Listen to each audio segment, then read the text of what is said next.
BookTube, it's Missy, and today I'm here to share with you guys my most anticipated reads for January 2021. Oh, look at me. I did it beforehand. Yes, that's right. I am so proud of myself. I got all these books out. Like, I researched everything. I have a collection for you guys before the books come out. It's like old Missy all over again. I'm trying to make 2021 happen. Okay? No more 2020.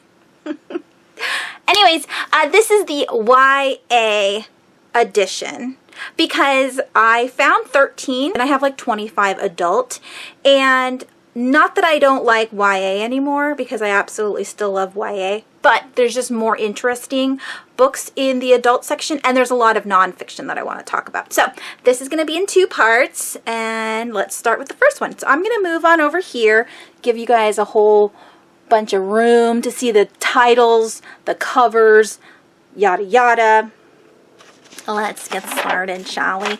All right, now I do have all the dates that these are coming out on, and I know that in prior years I put these in order of when they were coming out, so I guess I'll continue to do that.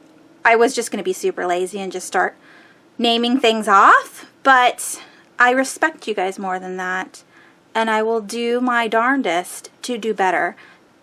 Excuse me, to do better. So yeah, I will look here and edit out all the boring bits of me staring at my paper because I have all the information down there. So, a set of books that are coming out actually come out on the 5th of January. So you guys have a few days to pre-order or buy them whenever you want, if you just so happen to want to read these.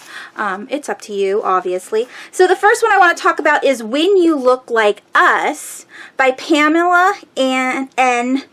Harris. Here's the cover. It's very colorful. It says it's a murder mystery, and it's about a boy named Jay Murphy who must track down his missing sister because Nicole was taken, and she's brown-skinned, brown-haired, and has black braids. Hence, she must have done this to herself, and the police don't care. Like, they're not going to go searching for her. So, because of that, Jay is going to go search for his sister himself. The next one is Hold Back the Tide. Now, this is by Melinda Salisbury, and she's living with a murderer. Not the author, the main character of the story. She's living with a murderer, her father. Everybody in the town believes that her father killed her mom, and she also has an inkling that that is exactly what happened, but she's not old enough to do anything about it yet, and as soon as she is able to, she's going to run away. This is a horror thriller set in Scotland. And then the final book that comes out on the 5th of January is The World Between Blinks. This is actually a middle grade. Yeah, it's a middle grade. I put it in here because I don't have very many middle grades that I'm talking about. This is by Amy Kaufman and Ryan Groudon. Now, Amy Kaufman is from, you know, Amy Kaufman and Jay Kristoff. They wrote the Illuminae series. She also wrote a bunch of, like, other books. Is she the co-author with Megan Spooner in all this sci-fi? I don't have a lot of Amy Kaufman books. So, yeah. But, Ryan Groudon is the one that wrote the Wolves and the Walls, Walls and the Wolves.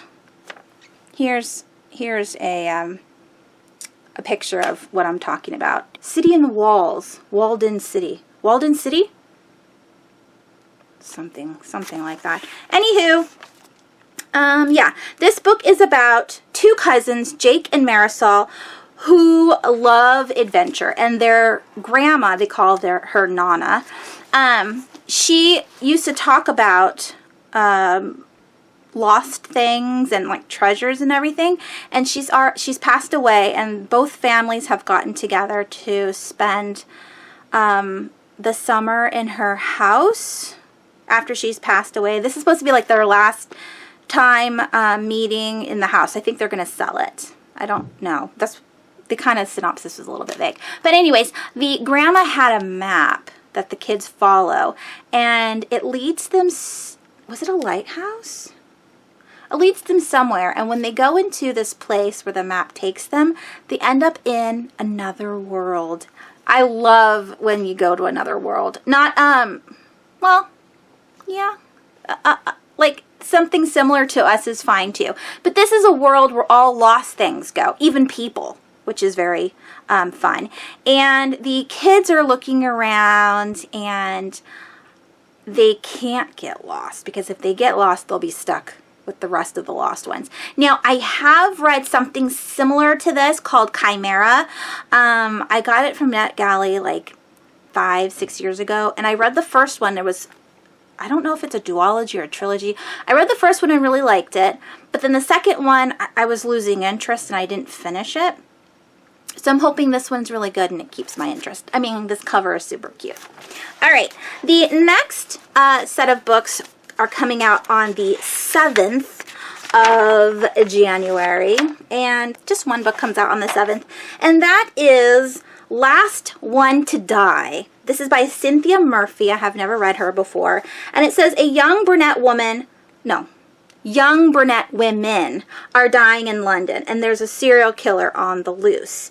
Now, Naima must put her drama skills to the test at an old Victorian museum. What? What is it? Is it got unplugged? In there. That's what she said. Get in there. What are you doing? Get in your home! Don't you want to go back to your home? If you can tell me what movie that is from, you get 5 points. Okay. What was I talking about? Last One to Die. Okay, so this girl, she's also a brunette. She also lives in London. And she has to go to this Victorian museum. And what happens there is both of those worlds collide. So the serial killer must have something to do with the Victorian Museum, or maybe they, meet there. But she's worried that she might be the next victim. So we'll see. I don't know. Sounds good. And we have a whole bunch of books that come out on the 12th of January. Yes, talk about is the most anticipated of January, and that is Across the Green Grass Fields by Shannon McGuire. This is the 6th book in the Wayward Children series. I almost pre-ordered this book twice, and I didn't. And I know that it's very important to pre-order books for the authors, because that way the publishing houses know how much inventory they're going to need, yada yada. But it's $19.99, and I don't want to spend $20 on a book that's like 112 pages. I mean, maybe it's a little bit longer, but it's so expensive for that. So I'm just going to wait a little bit until the price drops. Because typically what happens is a book is going to be full price for like the first 2 weeks, and then it drops the price about like a couple dollars, and I would rather spend less. I mean, all of her other books I purchased for like $13, so I don't want to spend $20, if that makes sense. I know I'm heartless. These authors need the money, but I don't want to provide that at the moment. I mean, I'm gonna eventually buy it. She will get money from my purchase, but I don't want to spend full price because I'm cheap. But I love, love, love this series, and the green grass fields. Who would be the character for this world? I don't know. I'll have to think about it. All right, the next one is called Every Single Lie. This is by Rachel Vincent. Again, I'm not quite sure if I've read this author before. It's a murder mystery. The character's name is Beckett, and yeah, she is a girl. She has to deal with bullies at school all the time and a bunch of lies. But when she finds a dead baby, this is the thing that caught my eye, made me want to read this book. She finds a dead baby in her boyfriend's gym bag, like in the locker room. And rumors start, and everybody speculates that it's her baby. Now, I personally know a girl who got pregnant in college, and she was like skinny.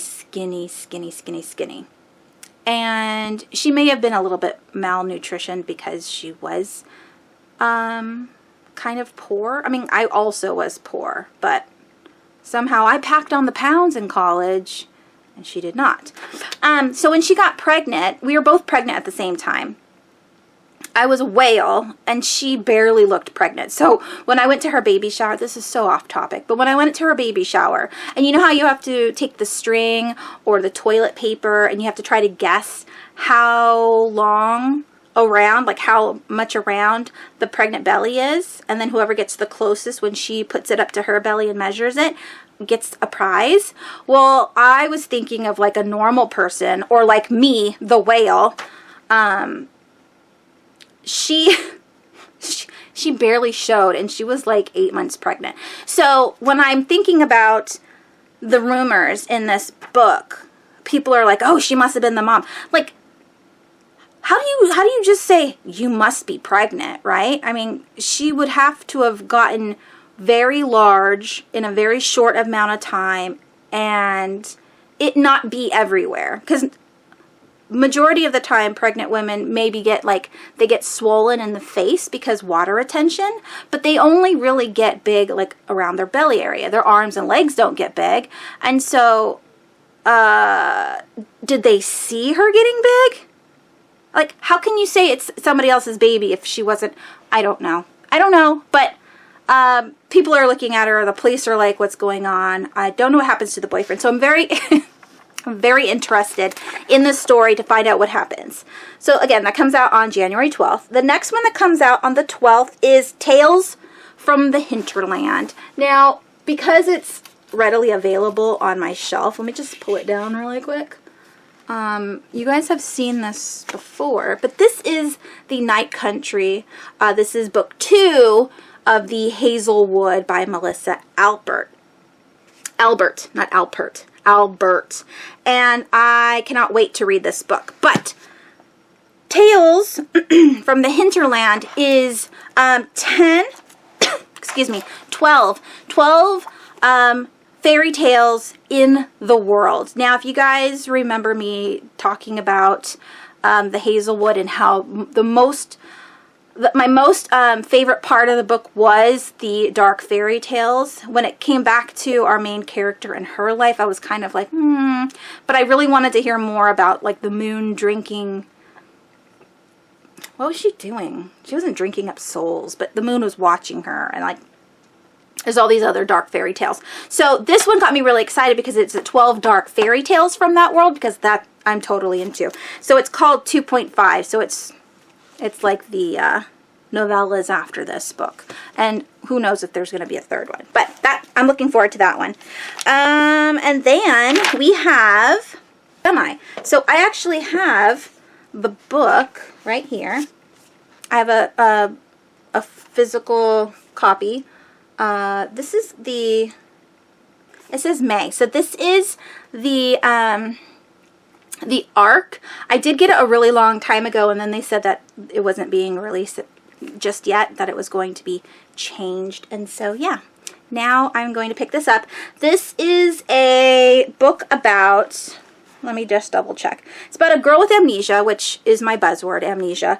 And she uses her Instagram to piece together what her past was to get her identity. And I need to read this for Cork, so that's what I'm going to do. All right, the next set of books all come out on the 19th, And the first one that I want to talk about is called Playing with Fire by April Henry. Now, April Henry writes a ton of thriller books for YA, and I'm always interested, and I always put her on my most anticipated reads list, but I never follow through and actually pick them up and read them. I don't know why. But this one sounds really good because it's a survival story. So we have a group of kids that are hiking in the woods in Oregon, and a forest fire happens and it cuts off the main path that they were on, and so they can't get out of the forest, like to get to the cars and everything. So you have to figure out another way to escape. And yeah, I want to know what happens. I love survival stories, so that looks interesting. The next one is called The Gates of Guinea, maybe? Guinee. And this is by, I want to say Alys, A-L-Y-S, Alys, maybe? Alys Arden. This is book 4 in the Casquet Girls. I own the first book, and I really, really, really want to read it. It's a vampire supernatural book. I don't know if it's like just urban fantasy, like there's a bunch of different supernatural creatures, or if it's just vampires, but I want to read it. And this one, I put this on the list to remind me that I need to pick up the first one, which I do own. And yeah, this one, oh, I wanted to talk about the other books. So the first one, here's the first cover, the Casquet Girls, Casquet Girls. And then number 2 is the Romeo Catchers, and then book 3 is Cities of the Dead, and then of course the Gates of Guinea, maybe? I don't know how to say that. All right, and then we have the last one on the 19th is called The Forever Sea, and this is by Joshua Philip Johnson. This is not my kind of book. I normally don't read pirate books, but the synopsis reminds me of the movie Mortal Engines. Have you seen that on Netflix? I watched it last summer when I went to go visit my cousins in Hawaii, and I really liked it, and so this reminds me of it. So there's ships that sail on these grassy plains, but they're like hovering, right? They like sail these grassy plains. There is a girl named Kindred who is a hearth firekeeper. So she's the one that keeps the ships going. Like I don't know if they use coal or how they do it, but, and I don't know, of course I've never read the book, so I don't know if she's actually the captain and that's what the hearth keeper is called, or if she's the one who's, you know, keeping the ship maintained and working. But she must face, like her grandma was also a hearth keeper, and she leaves her ship, abandons her ship, and then walks off into what they call the Forever Sea. That's what the grassy field is. She walks off and goes below it. So Kindred decides that she wants to follow her grandma into the unknown to find the truth of what happened and what's below the Forever Sea. Doesn't that sound exciting? Like, normally I don't like reading that kind of stuff, but this one sounds interesting. All right, last book on this list for the YA, most anticipated reads for January 2021, is A Soul. This is by Kristen Miller. Did she write a middle grade book with Jason, what's his face? Maybe I'm wrong. Maybe that's a different girl. It doesn't matter. But anyways, this is a absolute cover by book. It's a horror book, and it's a modern day Rebecca. Now, people talk about Rebecca all the time. I don't know anything about Rebecca, but I do like modern day twists on classics, and this cover is amazing, so I absolutely want to read it. I mean, again, look at this cover. Look at this cover. Oh, it's so glorious. It's so glorious. Okay, so those are all of the books that I want to read in January. Of course, I'm not going to get to all of them, but I might purchase some of them. And I absolutely wanted to share them with you in case you also are interested. Yeah, and that is it.